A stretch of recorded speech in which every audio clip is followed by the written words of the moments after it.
Wow. Wow, my friends, it is so good to be back in Tucson, Arizona.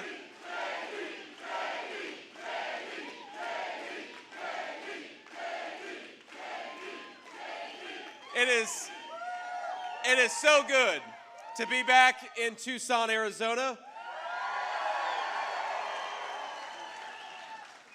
And in just 2 weeks' time, or as we used to say in the Marine Corps, 13 days and a wake-up, we're going to make Donald Trump the next president of the United States, and it's going to start right here in Arizona.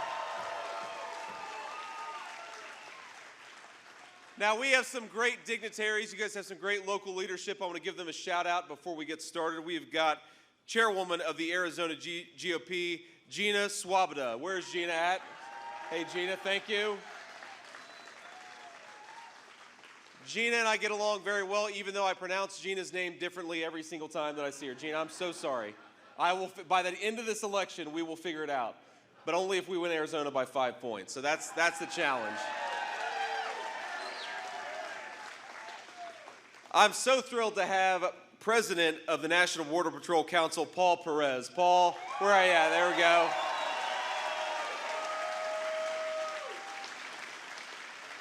Paul and his agents are doing a hell of a job despite the fact that Kamala Harris is a disaster. Let's win to give Paul Perez the leadership that this country deserves. Some real border security with Donald J. Trump. And we've got the Vice President of the National Border Patrol Council, Art Del Cueto. Art, thank you so much, man. It's good to see you.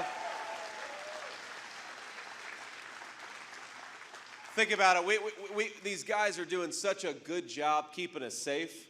They're doing such a good job despite the fact that the Vice President of the United States is their border czar and is committed to open borders. Don't we need to give these people a president who fights for them instead of fighting against them? And that's what Donald Trump is going to do. Now, let's talk just a little bit about Kamala Harris, shall we? Now, I've got the easiest job in American politics, if you think about it. Because Jesus is Lord. Thank you, ma'am.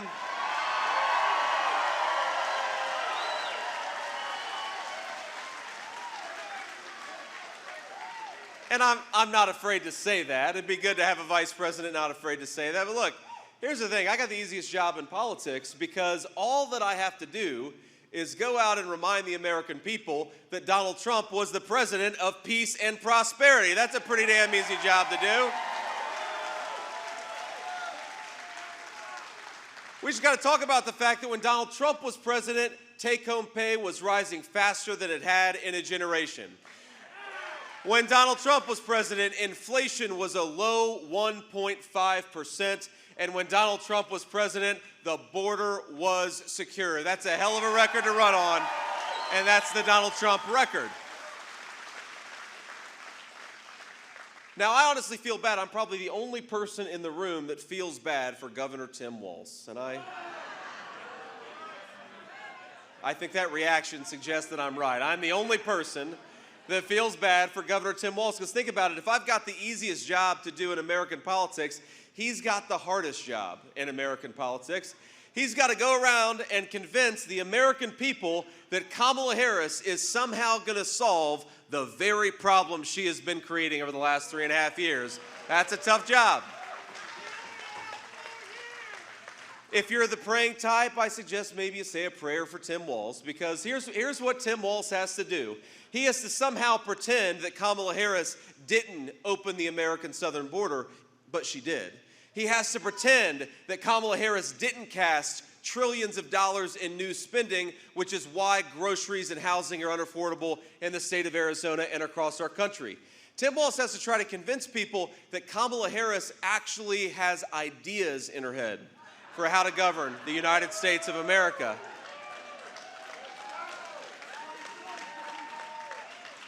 And I think all of us with common sense, when we see Kamala Harris say things like on day one, she's going to tackle the affordability crisis affecting American families, a lot of us are saying, Kamala, Day one was 1,400 days ago. What the hell have you been doing the whole time?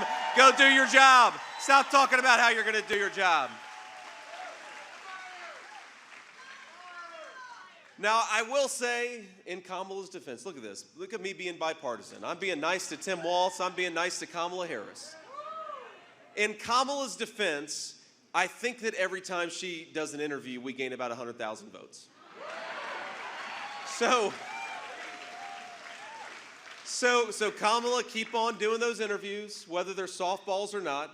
And I don't know if you've seen some of the softball interviews that she does, but the problem, I know we have some baseball fans in the room, right? We got some baseball fans.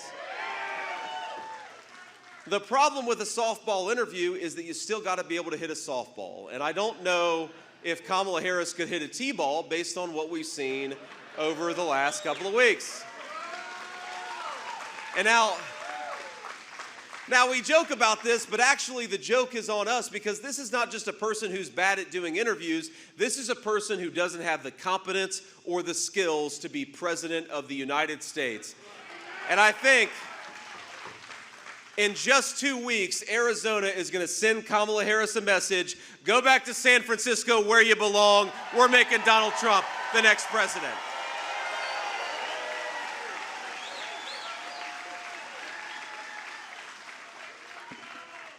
Now let's just talk about the economy for a little bit, and then I want to talk about the open border of Kamala Harris. Because of course in Tucson, we've got some of the biggest problems with the open border that we've had anywhere in our country. But think about how bad the inflation and affordability crisis has gotten under Kamala Harris's leadership. We've got average Arizona families are spending $1,000 more a month today to buy what they could have bought when Donald Trump was president. We've got Arizona families that are paying 55% more for housing and rent today than they were when Donald Trump was president. And we got a lot of Arizona families that are paying 25% higher prices for groceries than when Donald Trump was president. Now, this is because we departed from some very common sense economic principles, and I think it's important to compare the record and the plans of Donald Trump against Kamala Harris. Now, the biggest reason that we've got runaway affordability problems is because Kamala Harris has waged war on American energy. Think about this. If the truck driver who's bringing the groceries to the grocery store is paying 45% more for diesel, then all of us are paying more for groceries. If the truck driver who's delivering the lumber to the construction site is paying 50% more for gas, then all of us are paying more for housing. So Kamala Harris wants to wage war on American energy. Donald Trump's plan is very simple: drill, baby, drill. Unleash American energy, and you'll lower prices for American consumers. Now, there's another thing that Kamala Harris, she's got her economic plan totally upside down. She'll say that she wants, and I've never seen a politician in my life, even the ones who want to raise taxes, they usually lie about it, right? Kamala Harris is going around bragging about the fact that she is going to undo the Trump tax cuts and raise taxes by millions and billions of dollars on working families. And then she wants to give money to foreign corporations that ship our jobs overseas. Well, isn't there something wrong with that? Here's the Donald Trump approach. We're going to lower taxes for working Americans, and we're going to penalize the companies that are shipping jobs overseas, not reward them.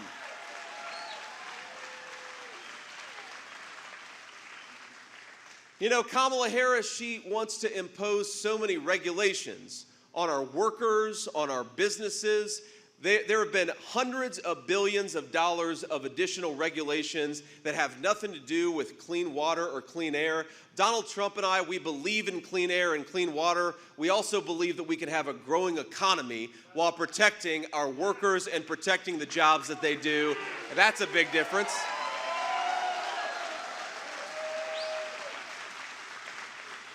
And perhaps the biggest difference of all is that Kamala Harris came into office bragging that she wanted to open the American southern border. She came into office bragging about undoing all of Donald Trump's border policies. You know what Donald Trump thinks we ought to do? Build that wall, finish that wall, and send illegal aliens back home, not to the United States of America.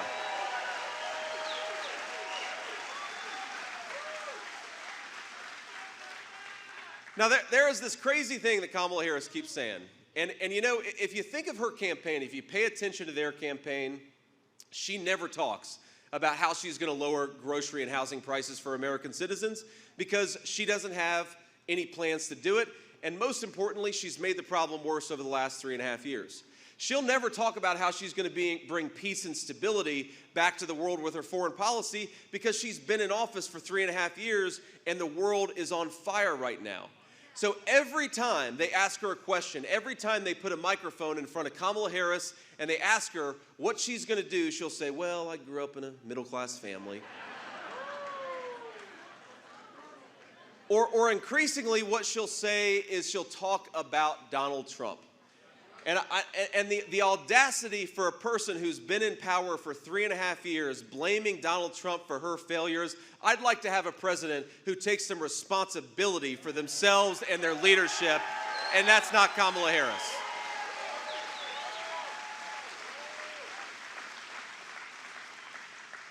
So I want to talk about something that hasn't gotten much news coverage, and it's connected to this border issue. And I want to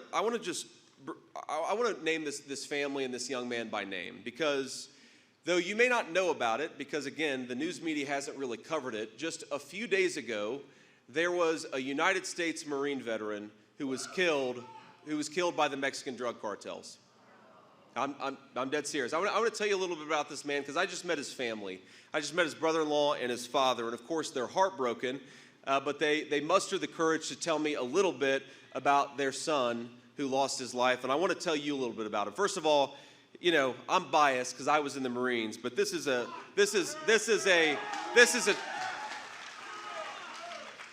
tall, good-looking guy, one of our very best, and his name was Nicholas Douglas Quetz, and he was murdered. He was visiting somebody in Mexico. They were going to do some beach activities. He got stopped by the Mexican drug cartels, and he lost his life.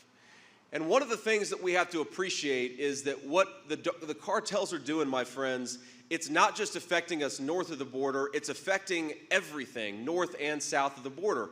It's affecting a young Marine who wants to go visit a friend and spend some time on a beach. Because when we allow these cartels to get rich off of American suffering, then it destabilizes not just our communities, it destabilizes Mexico and the United States together. And yes, sometimes a lot of Mexican citizens are paying for that, but sometimes our own American citizens are paying the price for that too. Now here's what's additionally really disgraceful. This family lost their son I believe 4 days ago. Have they heard from a single elected official? Of course they haven't. Of course they haven't. Because we're led by incompetent people who don't give a damn about American citizens, and that's going to change when Donald Trump is the president of the United States.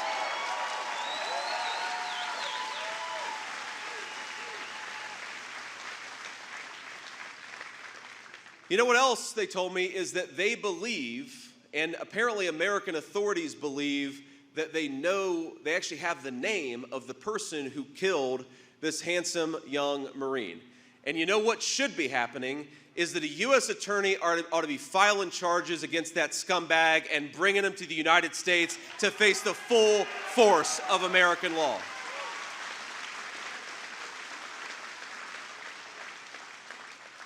So gentlemen, I hope to the family of Nicholas, I hope that by talking about this today, we brought some attention to what's going on. But here is my solemn promise to you, while you've been ignored by your own government for the last 4 days in the midst of this unbelievable tragedy, I promise you that Calvary is coming, and when Donald Trump is president, we're going to kick the cartel's asses, and we're going to do it for you and for every person in this room.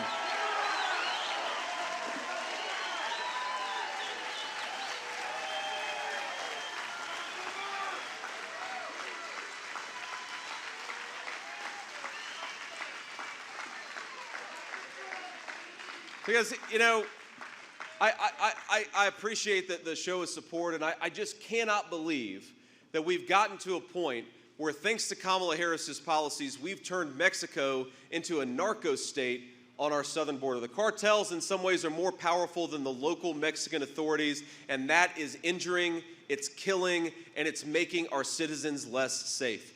This has got to stop. You're sick of it, and I'm sick of it, and it's going to change. In 2 weeks, it's going to change.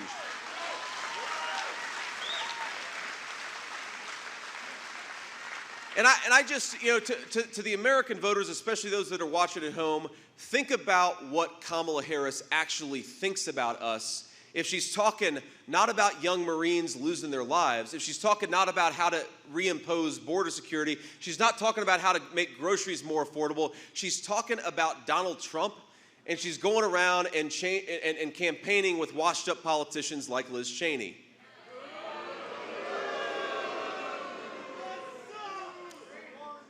She's betting on all of us being dumb. And you know what Donald Trump and I are betting on? We're betting on all of the American people being smart and patriotic and kicking Kamala Harris to the curb, which is exactly where she belongs.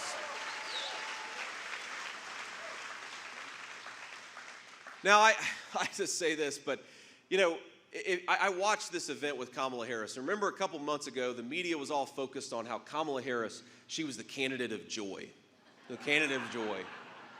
Well, we've got all the joy in this room right now in the Trump events. We're having a good time, and we're going to have a better time on November 5th.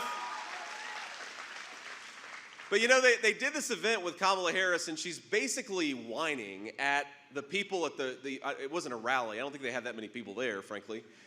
But she's whining at people for thinking that Donald Trump is funny. And she's like, how dare you have a sense of humor, and when a guy cracks a joke, you actually laugh at it. The joy is gone from the Kamala Harris campaign, my friend. She's mad at us for thinking that our president, who does have a very good sense of humor, is actually good at telling jokes from time to time. Well, I'm proud. Politics doesn't have to be dull and boring. Sometimes you can have a good time, and I think Donald Trump recognizes that better than anybody. But watching her up there, complaining at her fellow citizens for laughing at jokes, all I could think about was she doesn't come across as a president, she comes across as a vice principal who's very disappointed. She's very disappointed in us. She's very disappointed that we laugh at jokes from time to time. She's very disappointed that we want to pay lower prices for groceries and housing. She's very disappointed that we want to close down southern border. And she's very disappointed that in 2 weeks we're going to tell Kamala Harris, you're fired, get the hell out of Washington, D.C.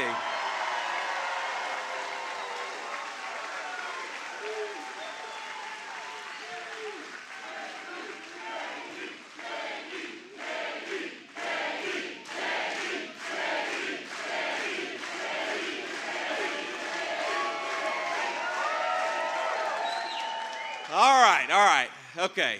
Now here's what we're gonna do. I'm gonna make one more point, and then I'm gonna take some questions from the reporters, and then we'll have to wrap up and hit the road. I think we're headed to Nevada today, and then we'll do some events there, and then we'll head back to the East Coast, where we'll be campaigning in Georgia, North Carolina, and then in the Midwest. So we're getting around, ladies and gentlemen. We're having a good time doing it. But the final message I want to leave you all with is we're going to win this race, but only if we get out there and vote. All of this politicking, all these rallies, all these media interviews, all the fun that we're having, it's not going to amount to anything unless we get our friends and family out there to the polls. And so I want to make 3 requests of you. Number 1, there's a website that we built called swampthevoteusa.com, and I'll repeat it, swampthevoteusa.com. You can check your registration, you can check how to get a mail-in ballot if that's what you want to do, you can check your polling location, you can check how to get involved in our efforts in these final 2 weeks to get out the vote and make sure that we actually win this race. Because if we all get out there and vote, we're going to win this race, and Donald Trump's going to be the President of the United States. That's a pretty damn good thing. Sorry. That's number 1. Number 1 is swampthevoteusa.com. Number 2, while I'm taking reporters or now, or you can do it, whatever makes sense, we'll be here for another 15 minutes or so. Take out your phone, take a photo of this rally, take a photo of yourself and your friends and your family, post it on social media, or text it to your friends and tell them why you're voting for Donald Trump for president. We're never going to have Kamala Harris and her corporate media allies tell the truth about this campaign or about this movement, but you know who can tell the truth? every single person in this room, and if we tell the truth, we win. That's the second request I want to make of you. And the third request is I want every person in this room to get out there and vote 10 times. Now I can see some of you are like, we're in Tucson, not Maricopa County. We only vote once down here.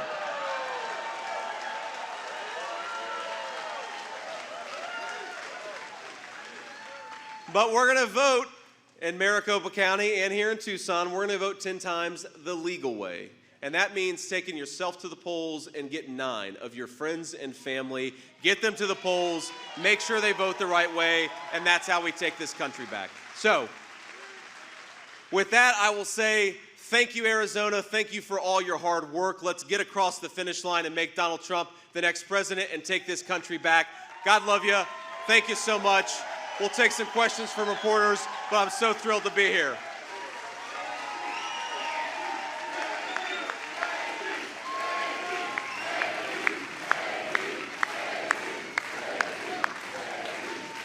All righty. Okay. Thank you all. Thank you all. Let's start with the local reporters. We'll get to the national folks if we got a little time. Semper Fi. God bless you, sir. Hello, Senator Vance. My name's Renee Romo. I'm a reporter with 13 News here in Tucson. Thank you so much for taking questions.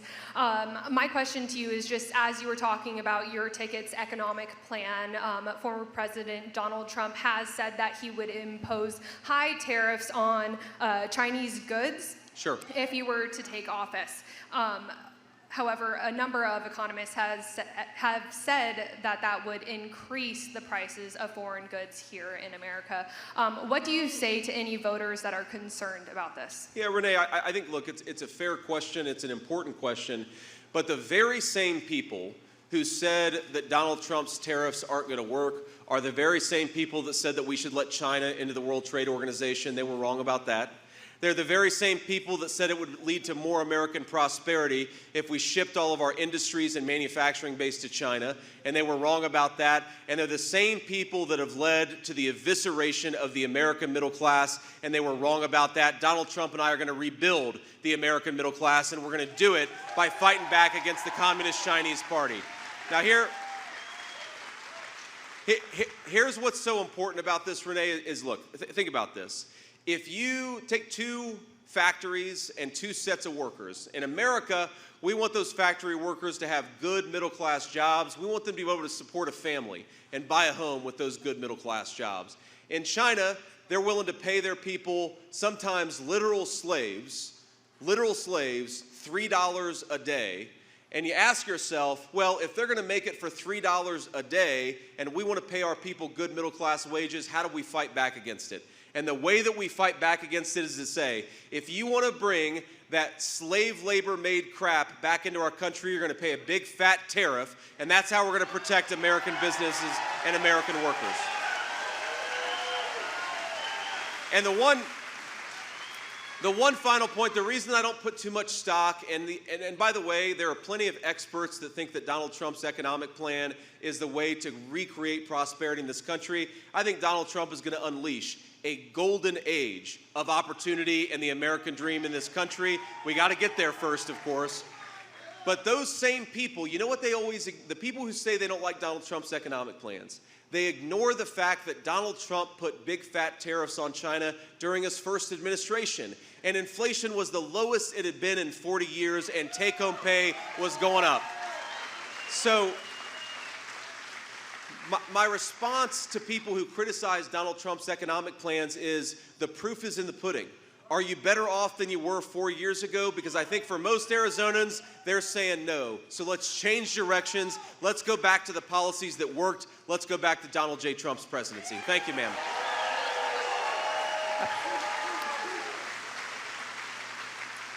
Next question. Hi, Senator Vance. I'm Samantha Califa from the Tucson Spotlight.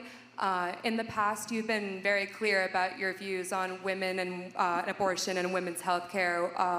What are your plans to support women if you make it to the White House? Yes, ma'am. Well, I'm glad you asked that question. Look, I grew up in a family where we also often didn't have a lot of money. In fact, most of the time didn't have a whole lot of money. And I grew up in a neighborhood, frankly, where I saw a lot of young women who chose to terminate a pregnancy because they felt like they didn't have any options. And what Donald Trump and I believe is that we want as many American families to have as many children as they want to. And the best way to do that is to give young women more options. Don't make them feel like there's only one choice out there. Let's promote a true pro-family country. Let's make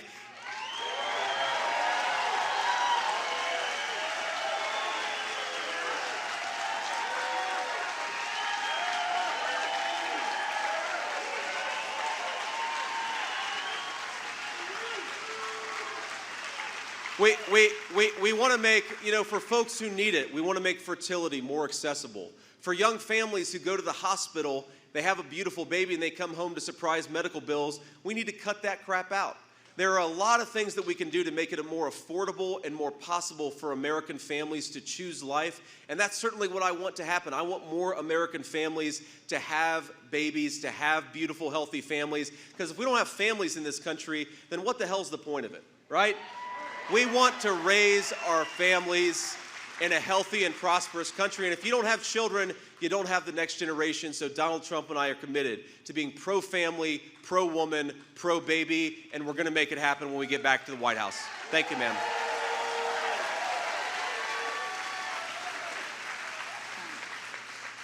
Hi, Senator. My name is Natalie Robbins from the Tucson Sentinel. So when your running mate Donald Trump was here in Tucson, he planned to launch one of the largest mass deportations in our history.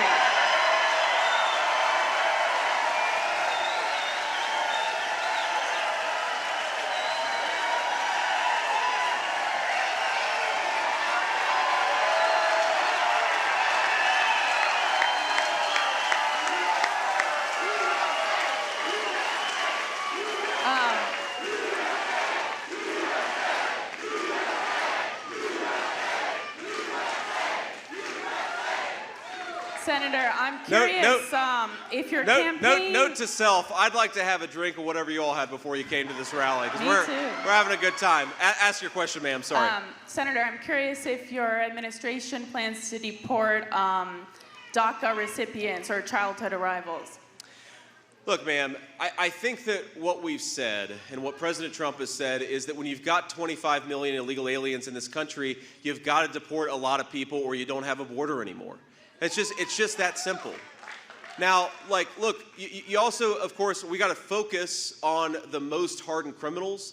Thanks to Kamala Harris's policies, we've got 425,000 violent criminal illegal aliens in this country right now. We mentioned the U.S. Marines. That's more than double the size of the United States Marine Corps. We got to get those people out of our country, and we've got to do it as quickly as humanly possible. But look, we also have to deport people, not just the bad people who came into our country, but people who violated the law coming into this country. We've got to be willing to deport them. And I think, by the way, of course, you can be humane about this, you can be compassionate about this, but I completely reject the argument that Kamala Harris's open border, which has led to 320,000 missing children, that has led to 11 and 12-year-old girls being sex trafficked by Mexican drug cartels. That is not compassionate. Having a border is compassionate for American citizens and for everybody else too.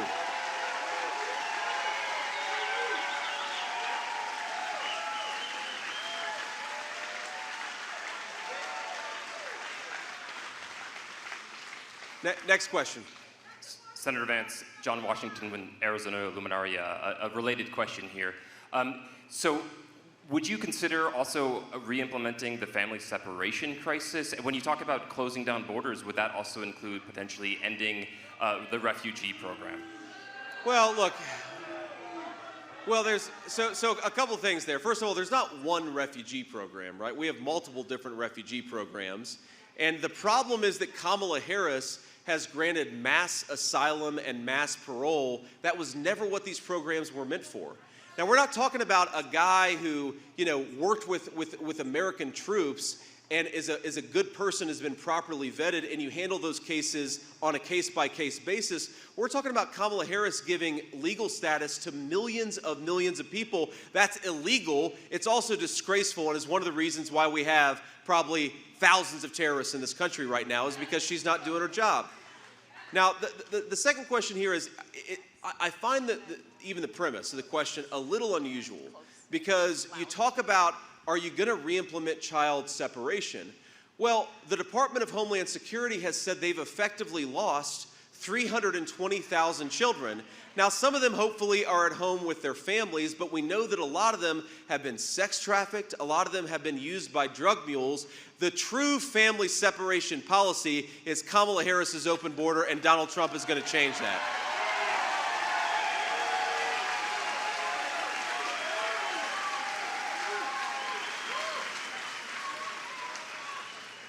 Next question. Good afternoon, Senator Vance. My name is Marely Ruiz. I'm with Univision Arizona. My question to you is, right now you mentioned that in the next 2 weeks you were going to change the situation with Mexico and their cartels. How are you planning on doing that? Well, what I said, and maybe I misspoke, but I don't think that I did. What I said is that over the next couple of weeks, we all need to work to apply pressure on the cartels who murdered this innocent young Marine, and try to put pressure on Kamala Harris to do something about it. Because for the next 2 weeks, she's the one in power. Donald Trump and I ultimately can't change anything. But in 2 weeks, when the fine people in this room make Donald Trump the president-elect of the United States of America, ma'am, here's exactly what we're going to do. We're going to stop using the People's Department of Justice against the American citizens, and we're going to start using the Department of Justice against the Mexican drug cartels. And here's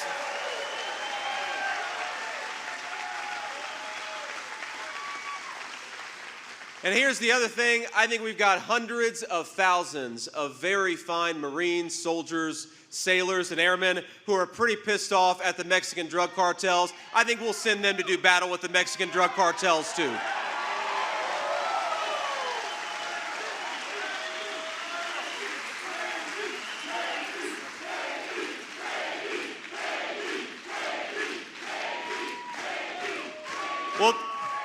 We'll do one more question, then I'll leave you all with a final thought, and then we'll have to hit the road. Thank you all.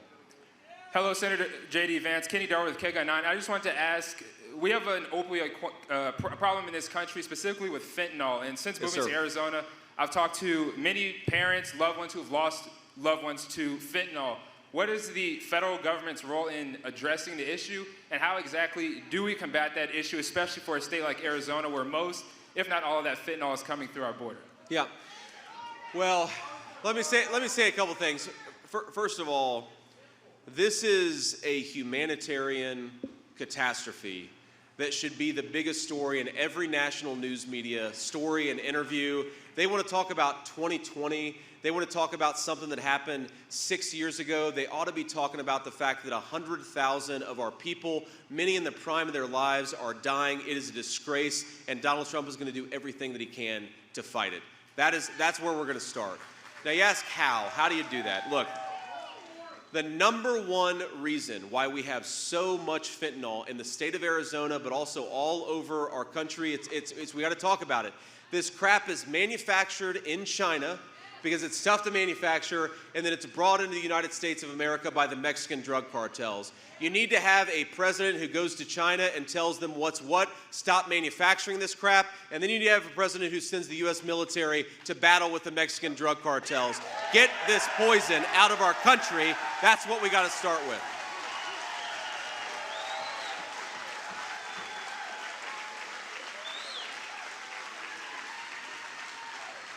Now here's the second thing, and I know this very personally. Back home in Ohio, I know a lot of folks, especially a lot of folks engaged in Christian ministry, who are trying to help people in recovery take that first step out of addiction. Whether that's a detox facility where they get clean for 48 hours and they can go into bigger treatment, or whether that's setting up, Christian-based, religious-based ministries to deal with people and to help people who are dealing with addiction, we need to make it easier for folks in their communities to provide treatment to the people who need it. And unfortunately, right now, we've got a federal government that's making it harder on Christian ministry. We need to make it easier on everybody. Whether you're a Christian or not, if you want to help people, Donald Trump is going to be your friend in the Oval Office.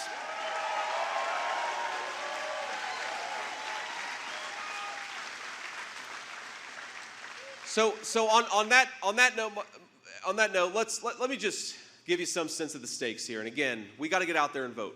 That's the most important thing. We've got to get out there and vote, and we've got every opportunity to do it. You got mail-in voting, you got early voting, you got election day voting.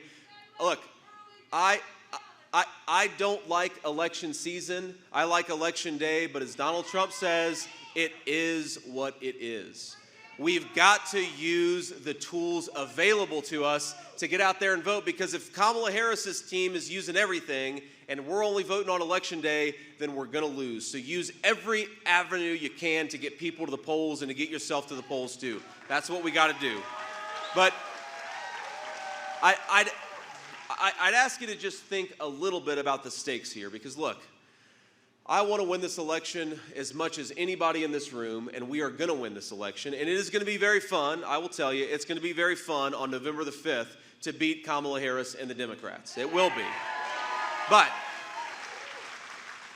But the point is not just to beat Kamala Harris and the Democrats. The point is to beat them so that the American people can have the government that actually serves their interests and fights for their values and for their futures. That's what this is all about. Now, we've got a young Marine who lost his life at the hands of the Mexican drug cartels. And when his family was telling me this story, you know what I was thinking in the back of my mind?